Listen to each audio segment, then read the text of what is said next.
This is the main palace है।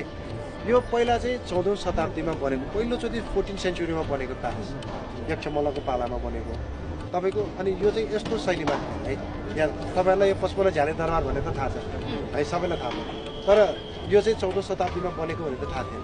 पहिला यस्तो थियो भनेर त थाहा थिएन है। यो चाहिँ पहिला त्यस्तै थियो हेर्नुहोस् है, त्यो लास्ट बिल्डिङ छ नि, त्यो राष्ट्रिय कला सङ्ग्रहालयको हो, सेम त्यस्तै बिल्डिङ हो क्या यो चाहिँ। पछि 17th सेन्चुरीमा राजा भूपतेन्द्र मल्ल है, उहाँको पालामा चाहिँ यो बिल्डिङलाई चाहिँ यसरी मोडिफाइड गरेको कि। राजा भूपतेन्द्र मल्ल चाहिँ भगवान् शिवको एकदमै भक्त, अनि शिवजीको 5वटा स्वरूपहरू, त्यसमा चाहिँ हरेक 5वटा स्वरूप, अनि एक-एकवटा स्वरूपमा चाहिँ 11वटा स्पेसल रिइन्कार्नेसन्सहरू छ क्या शिवजीको। त्यो तपाईँहरूले मल्टिप्लाई गर्नु भने 55वटा हुन्छ क्या। कति मान्छेहरूले के भन्छ भने तपाईँको राजाको 55वटा रानीहरू थिए, अथवा चाहिँ 55 वर्षको उमेरमा बनाएको भन्छ क्या, त्यो गलत।